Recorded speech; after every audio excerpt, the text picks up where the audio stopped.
बिस्मिल्लाहिर्रहमानिर्रहीम। साडा अज का टॉपिक है कि सच्चे लोग सानू नज़र क्यों नहीं आते, सच्चाई हमें क्यों नज़र नहीं आती। कि वाकई हकीकत है कि सच्चे लोग ख़त्म हो गए दुनिया से, सच्चाई ख़त्म हो गई है, अच्छाई ख़त्म हो गई है, भलाई ख़त्म हो गई है। या दूसरी गल ये भी कि या सानू नज़र नहीं आ रहे, सिर्फ बुरे लोग नज़र आ रहे हैं, बुराई नज़र आ रही है, ठीक है, झूठ नज़र आ रहा वा। दोनों गल्लां 'च फर्क की है अज मैं तुहानू दसांगा।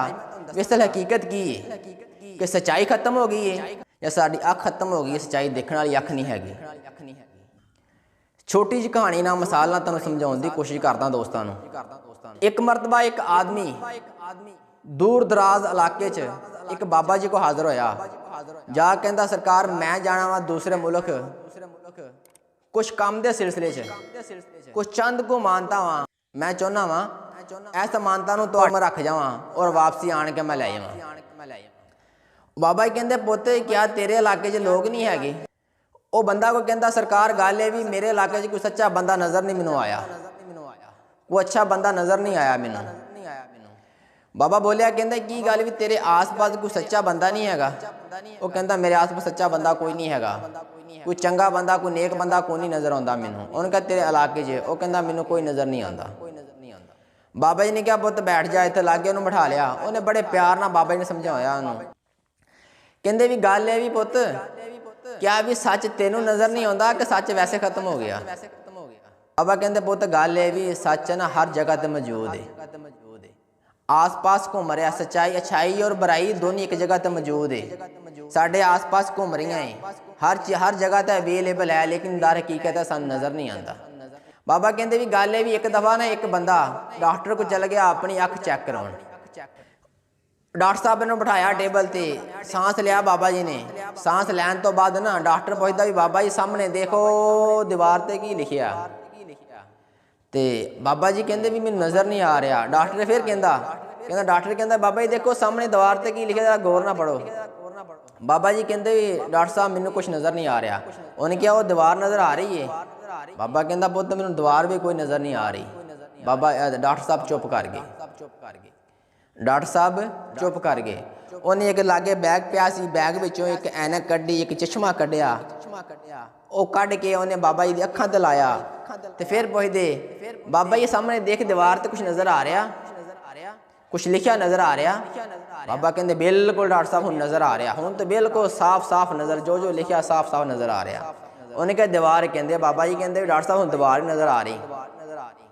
हुण दोस्तों गल ये भी हकीकत ये भी सवाल इत्थे आ पैदा हुंदा वा कि वो जिहड़ी दीवार सी जां उत्ते लिखिया सी ऐनक लगाउण तो पहलों भी मौजूद सी? दीवार ऐनक लगाउण तो पहलों भी मौजूद सी जां ऐनक लाउण तो बाद दीवार बनाई गई? क्या जो लिखिया सी लिखाई कीती सी, ठीक है, वो लिखाई ऐनक लाउण तो पहलों भी लिखी सी कि ऐनक लाउण तो बाद लिखी गई?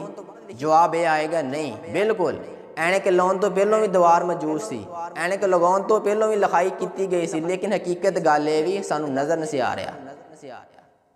दोस्तों गल यही है, साड़ी अख कोनी, साड़ी ऐनक कोनी, ठीक है, ऐनक लगाउण तो बाद नज़र आया। दोस्तों फिर गल यही आउंदी है जिस तरह बाबे नू ऐनक लगाउण तो बाद नज़र आया, ठीक है, मौजूद सी, इस तरह ही अच्छाई भी साढ़े आस पास मौजूद है, सच्चे लोग भी साढ़े आसे पासे घूम रहे हैं, हर जगह ते अवेलेबल है, तेनों मिलते हैं, लेकिन सानू नज़र नहीं आ रहे। दोस्तों गल ये भी हुण अगली गल आउंदी भी आ चीज़ की मिलूगी कित्थों है? हुण जिस तरह बंदे का दिमाग, जिस तरह बंदे नूं फालज हो जाए, ठीक है, दिमाग काम करना छड़ जे, असीं डॉक्टर को जाने, न्यूरो फिजिशियन को, न्यूरो सर्जन को। अगर हड्डियां टुट जान, हड्डियां का मसला बन जाए, असीं जाने डॉक्टर को, आर्थोपैड को, हड्डियां डॉक्टर को जाने। इस तरह ही दोस्तों अगर ताड़ी सच्चाई वाली अख खत्म हो जाए, सानू नज़र आना खत्म हो जाए, तो दोस्तों समझो भी साड़ी अख देखने वाली खत्म हो गई है। नहीं सच्चाई खत्म हो गई है, सच्चे लोग खत्म हो गए नहीं, सच्चे लोग हैगे आ, लेकिन साड़ी नज़र खत्म हो गई है। हुण ऐनक कित्थों मिलूगी? या तुहानू मैं दसदा ऐनक कित्थों मिलूगी?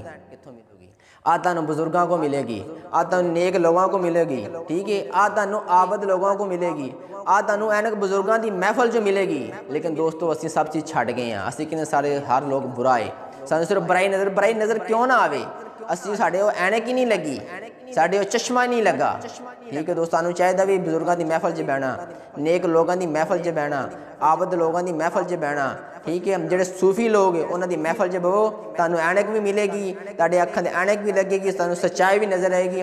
ਫਿਰ ਤੁਸੀਂ ਉਸ ਤੋਂ ਬਾਅਦ ਕਿਸੇ ਬੰਦੇ ਨੂੰ ਬੁਰਾ ਨਹੀਂ ਕਹੋਗੇ, ਤੁਹਾਨੂੰ ਹਰ ਆਸ-ਪਾਸ ਸੱਚੇ ਲੋਕ ਨਜ਼ਰ ਆਉਣਗੇ, ਹਰ ਆਸ-ਪਾਸ ਸੱਚੇ ਲੋਕ ਨਜ਼ਰ ਆਉਣਗੇ, ਹਰ ਆਸ-ਪਾਸ ਸੱਚੇ ਲੋਕ ਨਜ਼ਰ ਆਉਣਗੇ।